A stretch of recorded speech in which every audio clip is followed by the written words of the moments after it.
যখন কোনো একটা যুবতীর মেয়ের বিয়ে ঠিক হয়ে যায় তখন বাপ ভাই ঘরে বসে বসে চিন্তা করে লাগবে তো 20 লাখ টাকা। ভাই তখন মনে করে যদি আব্বাকে বলি যে জমিটা বিক্রি করো না, মাত্র একটা জমি, তো আমার বোনটা মনে হয় সারা জীবন আমাকে বলবে তোর জন্য আমার বড় ঘরে বিয়ে হলো না। তোরকে দেখা দেখি বলছে আব্বা দিয়ে দেন গা জমিটা কাউকে। জমি বিক্রি হয়ে গেল, ভাই ইট ভাটার কুলি হয়ে গেল, আব্বাও ইট ভাটার কুলি হয়ে গেল। এরপরে মায়ের কানের নাকের যা ছিল সেগুলো সব চলে গেল। দুটো দুধের গায়ে ছিল এটাও বিক্রি হয়ে গেল। ভিটাটা 5 কাঠা ছিল, 2 কাঠা চলে গিয়ে 3 ভাইয়ের 3 কাঠা থাকলো। 3 ভাই বোনের বিয়ে দিতে গিয়ে তারা আর ঘরে বাস করে না, লক্ষণপুরে থাকে না, হরিশ্চন্দ্রপুরে থাকে না, চেন্নাইয়ে গিয়ে লিভারের কাজে ঢুকে গেল। আব্বা কোথায় যাবে, ঘর ছেড়ে যেতে পারে না, ইট ভাটায় কাজ করতে লাগলো। ছোট্ট একটি বোন ভাই, সেও নতুন জামা ঈদের দিনে পায়নি। ঈদ করতে এসে নতুন জামাই, বেটি এসছে 10,000 টাকা দিচ্ছে, মন উঠে না। কিন্তু ওই বিবিটা বাপের দিকে তাকিয়ে দেখছে একটা ছেঁড়া লুঙ্গি পরে ঈদের নামাজ পড়তে গেছে। বেটি গিয়ে বলছে আব্বা ঈদের দিনে কি নতুন একটা লুঙ্গি পাওনি? একটু নাটকের মতো মুচকে হেসে বলছে মা এটা তো নতুনই রে, সেই দিন একটু বাঁশে লেগে ছিঁড়ে গেছে, হালাকে ওটা হলো পুরাতন লুঙ্গি। এবার শিক্ষিতা মেয়ে, মাধ্যমিক দিয়েছে, বুঝে নিলাম বাপ আমার গরিব হয়ে গেছে। ভাই দুটি ঈদের দিনও বাড়ি আসে না, আনন্দের সুখটা ঘর থেকে উড়ে চলে গেছে। এরপরে ছোট ভাইটাকে বাথরুমের ভিতরে নিয়ে গিয়ে বলছে ভাই তোমার কি ঈদের নতুন জামা নয়? ছোট ভাইটা কেঁদে বলছে আব্বাকে বললাম, তো আব্বা বললো বকরা ঈদে দিব, তোর ভাইয়েরা আসবে তখন। তার মানে সেও পায়নি। গতকালকে কি খেয়েছো? বলে শাক ভাত। তার আগের দিনে বলে ডাল ভাত। তার আগের দিন কি খেয়েছো? ছোট ছেলে গোপন করছে না, ফুটফুট করে বলে দিচ্ছে সেদিনও বেগুন আর ভাত। তাহলে কি মাছ মাংস আব্বা কিনেন না? লম্বা করে টেনে বলছে বুবুরে সে তোমার বিয়েতে মাংস খেয়েছি, আব্বা আর কেনে না। যখনই বলেছে মেয়েটা ঢুকরে কেঁদে বলছে আমি কোন ডাকাতকে বিয়ে করেছিলাম, ডাকাতের বাচ্চা ডাকাত আমার বাপ ভাইয়ের সম্পদকে লুটে নিয়েছে। এর জন্যই মেয়েটা শ্বশুর বাড়িতে হাসতে পারে না, স্বামীকে সার্ভিস দেয় না, শ্বশুর শাশুড়িকেও ঠিক মতো ভাত দেয় না। তার মিজাজে ঢুকে গেছে আমার বাপ ছেঁড়া লুঙ্গি পরে ঈদ করবে, আর তোর বাপ মাসে মাসে লুঙ্গি চেঞ্জ করবে, আর আমাকে সপ্তাহে 13টা করে লুঙ্গি ধুয়ে দিতে হবে। এবার ওর মিজাজ গরম। ও ছিল দোকানে, মার্কেটে পিকনিক করেছে, ওখানে বন্ধুদেরকে নিয়ে আনন্দ করেছে। রাত্রি 1:30টায় মুরগা ভাত খেয়ে যখন ঢুকছে, বিবি রাগান্বিত অবস্থায়। বিবি হাসে না কেন? বিবির কাজ হচ্ছে স্বামী দেখলে মুচকিয়ে হাসবে, কিন্তু আমার বিবি হাসে না কেন? যেই গায়ে হাত দিতে এসে খবরদার আমার গায়ে হাত দেবে না। কি হলো রে সখিনা জরিনা, এত রাগ কেন করো? বলে আমার বাপের 22 লক্ষ টাকা তিলে তিলে বুঝিয়ে দাও, আর আমার যৌবনের দরকার নাই, সংসার করার দরকার নাই। আমার বাপের যদি 22 লক্ষ না বুঝিয়ে দাও তাহলে বুঝে নাও আমি মহিলা থানাতে আপিল করে দিব। সারা রাত ঘুম হয় না। বলছে ওই যে ট্রাক্টর কিনেছিলাম, ছেড়ে দে তোর বাপের ট্রাক্টর, খালি ঢোক গিলছে। কি বলবো কি বলবো, এতগুলি টাকা বাপ কোন দিকে ঘর বাড়ি করে উড়িয়ে দিল। জমি জমা কিনে আমি জরিনা খাদিজাকে জবাব দিতে পারছি না। গভীর রাত, সারা রাত খালি মালদার জেলখানার দরজাটা দেখছে, খুলছে, লাগাচ্ছে, আর তো শান্তি নাই। বিবির গায়ে হাত দিতে পারছে না। যখন ফজরের আজান হয়ে গেছে, মুরব্বী হাজি সাহেব নামাজ পড়ে এসে বেটাকে বলছে বেটা নামাজ পড়ে এটা লয়, বেটারে ওঠ দোকান খুলতে হবে। যখনই বলেছে বেটা ওঠ, কারণ সারা রাত তো ঘুমায়নি। দরজাটা খুলে চোখ কচলাইতে কচলাইতে বলছে শুয়োরের বাচ্চার বুকে লাত মেরে দিব। বাপকে যখনই বলেছে শুয়োরের বাচ্চা, গভীর ভাবে কাঁদতে শুরু করে দিল। বেটা হায়, জীবনেও তো আমাকে এমন বলিসনি, তোকে 24 বছর পড়ালাম, তোকে 24 বছর মানুষ করলাম, তোকে বিয়ে পাস পর্যন্ত পড়ালাম, জীবনেও আমাকে কথা বললি না। শুধু ওই মেয়েটার জন্য তুই বললি এটা বউ হয়েছে, আজ আমার বেটা হাতছাড়া হয়ে গেল। বউয়ের দোষ দিতে শুরু করলো। কিন্তু বন্ধু রে, এখানে আপনার 1 বিঘা জমি আছে, আমি যদি টাকা দিয়ে জমিটা কিনে নি, এরপরে যদি আপনি ধান চাষ করতে যান তো লাভ খাবেন, কারণ আপনি টাকার বিনিময়ে জমি বিক্রি করে দিয়েছেন। হে বেটার বাপ, তুমি টাকার বিনিময়ে বেটা বিক্রি করে দিয়েছ। যার বেটি ছিল সে কিনে নিয়েছে, আর তোমার বেটা নাই। ওই বেটার বইয়ের কাছ থেকে যদি তুমি পা দাবা নিতে চাও, কাপড় সাফ করা নিতে চাও, কপালে ঝাঁটা ছাড়া কিছুই জুটবে না, তোমার লাজ জুটবে। এবার লোকটা ডাকছে, মৌলানাকে ডাক, ইমাম সাহেবকে ডাক, বাপের মায়ের কি হক আছে বেটাকে বুঝিয়ে দেবে। কিন্তু বুঝিয়ে কাজ হবে না। সকাল বেলায় 4খানা লুঙ্গি আর 4 কেজি মিষ্টি নিয়ে শ্বশুর বাড়ি হেঁটেছে। দেখছে এখন জেল থেকে বাঁচতে গেলে বউ আর শ্বশুর শাশুড়িকে ঠিক রাখতে হবে। প্রত্যেকটা বাড়িতে পণ নেওয়ার কারণে ছেলেরা বিক্রি হয়ে গেছে, মুরব্বীরা আর শান্তি পেয়েছে না।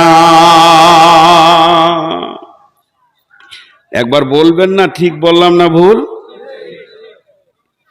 তাহলে ছোট ছেলেগুলো ওইদিকে চলে গেছে কেন?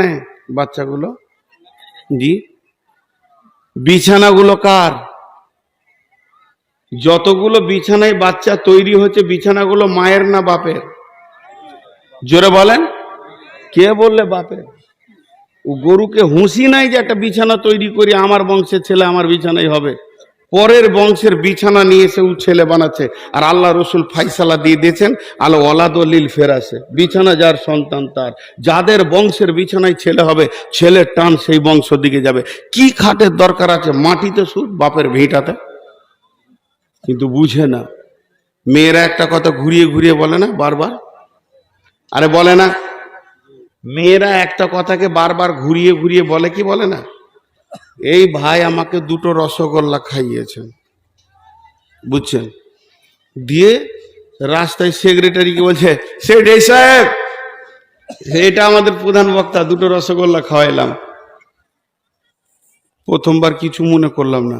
মাদ্রাসা এসে বলছে, এই এ করো তাড়াতাড়ি, নাস্তা টাস্তা দাও, প্রধান বক্তা এসছে, 2টো রসগোল্লা খাওয়াইলাম।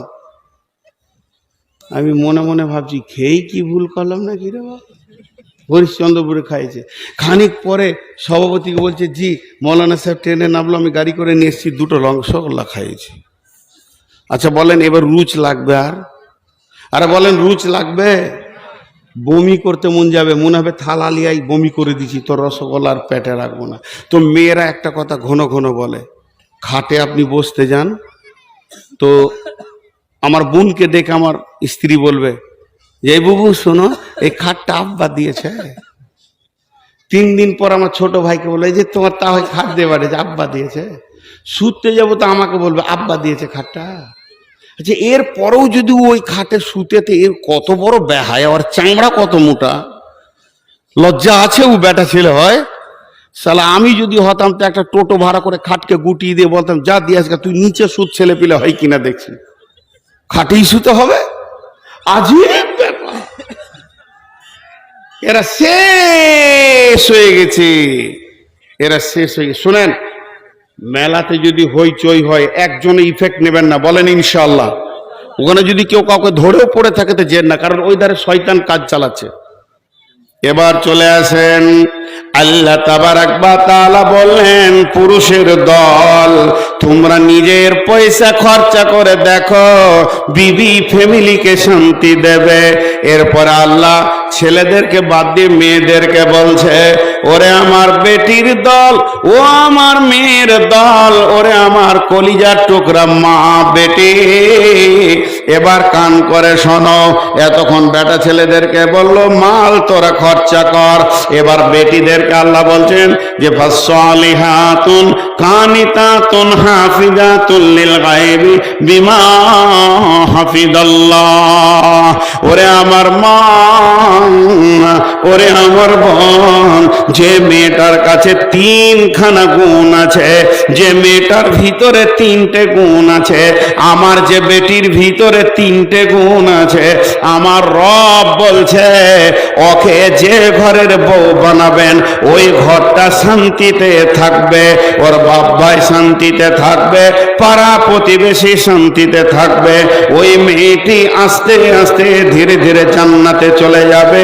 পৃথিবীর বুকে যদি আপনি মনে করেন, ওরে আমার বেটি, তুমি যদি মনে করো আমাকে আমার স্বামী ভালোবাসুক, আল্লাহ ভালোবাসুক, আমি যে পাড়া প্রতিবেশীর সঙ্গে থাকবো তারাও ভালোবাসুক, আমার বদনাম যেন না হয়, আমার দুনিয়াটাও যেন ভালো হয়, আখেরাতটাও যেন ভালো হয়, তা আমার আল্লাহ বলছেন তোমাদের ভিতরে তিনটে গুণ নিয়ে এসো। তোমার ভিতরে যখন তিনটে গুণ চলে আসবে, তুমি আল্লাহর কাছে ভালো, রসুলের কাছে ভালো, স্বামীর কাছে ভালো, শ্বশুরের কাছে ভালো। তিনটে গুণ। নাম্বার এক ফাসলিহা, সলেহা হয়ে যাও। সলেহা কাকে বলে? কোন জিনিসটাকে সলেহা বলে? সল্লাত খামসাহা, সামাত সাহারাহা, আহসানাত ফারজাহা, আতাত বালাহা। যে নারী পাঞ্জেগানা নামাজ পড়িবে, রমজানের রোজা কব নাহি ছাড়িবে, নিজ ইজ্জতের রাখিবে খেয়াল, স্বামীর সেবা করে যাবে বাঁচতে যত কাল, এই মেয়েটি হলো সলেহা। চারখানা আমল সে করবে, 5 ওয়াক্তের নামাজকে সে পড়বে, সে রমজান মাসে রোজা রাখবে এবং গোটা শরীরটা সে পর্দার ভিতরে রাখবে, আর স্বামীর ইতাআত করবে, স্বামীর অবাধ্য হবে না। আমার আল্লাহ মেয়েটাকে সলেহা বলছেন। কি খতম করে দেবো? আমি কালেকশন শুরু করলে ময়দানটা 3 মিনিটে খালি হবে। এবার আপনি বলেন, কারণ আমার পরে বক্তা নাই, যারা বসে থাকবে। ফাইসাল আপনি নিলেন, এক্ষুনি কালেকশন শুরু করব। আমি জানি, মানে আমাকে চিঠি দেয় খালি যখনই বায়ান জমবে, তখন মাদ্রাসা খালি লুটেলে রে জমে ছেড়ে বায়ান সব টাকাটি মনে হয় দিয়ে দেবে। রাগ করিয়েন না, মাদ্রাসাওয়ালা যে খেটেছে তো গাধার মতো, এই সব এত খরচা, তা টাকা লাগবে না? এমনি মাদ্রাসা চলবে? মাদ্রাসাওয়ালা যে টাকার লেগে জান ছিঁড়াছিঁড়ি করে, নিজের পকেটে তো ভরবে না, চালাবে মাদ্রাসা, ঠিক না বল? তো ওদের মনটা উতল পাতাল হয়। এখন মৌলভী সাহেব বলছে এই সময় যদি পকেটটা কেটে দিত, ধ্যান নাই তো হবে ইনশাল্লাহ। সবাই দিবেন তো? টাকা দিবেন তো? আরে টাকা দিবেন তো? না ওইটা লয়, আগে বলেন টাকা দিবেন কিনা। জালসাটা হচ্ছে টাকার লেগে, ওয়াজের লেগে লয়। সকলে বলেন ইনশাআল্লাহ। ইনশাআল্লাহ যে জোরে বলছেন ওয়াজ এখনই ছেড়ে দেওয়া দরকার। তো বেশ, আমি আয়াতটা পরিপূর্ণ করি। সকলেই টাকা দিব ইনশাআল্লাহ, বলেন ইনশাআল্লাহ। এরে বাপ, ওই ওই বসবি না, আবার যা, তোরা বসবি না, ওটি এখানে ঢাল, আবার যা। ওই পেছন দিক থেকে বেশি করবি, হ্যাঁ? আর যাকে দেখবি যে উঠে পালাইছে ওকে হুড়মুড়িয়ে ধরে নিবি। যেটা বলছি শোন, বলে টাকা দেন তারপরে যান, পকেটে হাত ভরে দিবি। যেটা বলি তোর অর্ধেক আমার অর্ধেক, পকেটে হাত ভরে দিবি। এই তো মুড়ি যাচ্ছে, ধরলে তো দুজনে, তো ধরলে ধরাকে টিপে দেখ, হাতে জুতা আছে, ফের মেরে দেবে। আচ্ছা সকলে একবার বলেন সুবহান আল্লাহ, জোরে বলেন সুবহান আল্লাহ, আলহামদুলিল্লাহ, ওয়ালা ইলাহা ইল্লাল্লাহ। এনারা যেটা বলছেন ওটাও ঠিক, আমারটাও ঠিক। আমি তফসিরটা করি, আয়াতটা শেষ করি। তো আমার বেটিদেরকে এখন ওসিয়ত করছি, পুরুষদেরকে বললাম টাকা নিয়েন না, বিয়ে করেন। এবার ওদেরকে বলছি কেমন থাকতে হবে, সলেহা হতে হবে। সলেহার যদি পূর্ণ ব্যাখ্যা করি 4 ঘন্টা লাগতে হবে। নামাজি হতে হবে, রোজাদার হতে হবে, পর্দায় থাকবে, স্বামীকে ইতাআত করবে, ও সলেহা। 2 নম্বরে ওরে আমার মা, ওরে আমার বোন, কানেতা হতে হবে। কানেতা কাকে বলে? কানেতা মানে স্বামী সাদা বাটা মোটা ছোট যেমন মাল এনে দেবে এক চান্সে হেসে গ্রহণ করে নিতে হবে। স্বামী তোমার জন্য যে কালারের কাপড় এনে দিয়েছে এক চান্সে গ্রহণ করে নাও। হাজি ভাই বলেন, আমাকে উত্তর দেন, আপনাদের যতজনের বিয়ে হয়েছে তারা মুখ খুলেন। হাজি, বিবিকে কোনো মাল এনে এক চান্সে রাজি করতে পেরেছেন? হ্যাঁ না বলে না? সবাই বলেন পেরেছেন? না, পৃথিবীর কোনো মেয়ে পারবে না। কে বললে? তাহলে ওটা মেয়েই নয়। রসুলকে ঘোল খাইয়েছে, এতদিন বন্ধ ছিল, আর বলছে এক চান্সে রাজি করে দিয়েছে। তাহলে আসেন আপনাকে পরীক্ষা করে লি, এখনই আমার কাছে ল্যাবরেটরি আছে পরীক্ষা করার। তো হতে পারে না, কারণ ওটা মেয়েদের অভ্যাস। আল্লাহর নবী বলেছেন কঠিন কিয়ামতের দিনে যেমন পৃথিবীতে বিশ্ব সুন্দরীর প্রাইজ দেওয়া হচ্ছে, বিশ্ব সুন্দরী যে মেয়েগুলি হয় তারা প্রাইজ পায়, তেমনি আল্লাহ কিয়ামতের দিনে বিশ্ব সুন্দরীর প্রাইজ দেবেন। আর আল্লাহর প্রাইজ মানি হলো জান্নাত। অতএব মা আমার, বোন আমার, কান করে শোনেন, সেই দিন বিশ্ব সুন্দরী কে হবে? যে মেয়েটা দেখতে অতি চিকন, যার নাকটা ভালো, চোখটা ভালো, চামড়াটা সাদা, ওই মেয়েটি আল্লাহর কাছে বিশ্ব সুন্দরী প্রাইজ পাবে।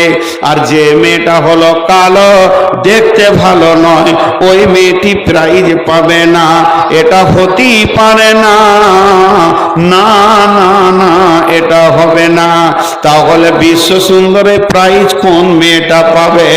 বলে ওই মেয়েটা যাকে স্বামী, যার দিকে তাকালে স্বামীর কলিজা ঠান্ডা হয়ে যায়, আর বাইরে থেকে সফর থেকে আসলে স্বামীকে প্রথম চান্সে খুশি করে দেয় এবং কলিজা ঠান্ডা করে দেয়, ওই মেয়েটি বিশ্ব সুন্দরীর প্রাইজ পাবে।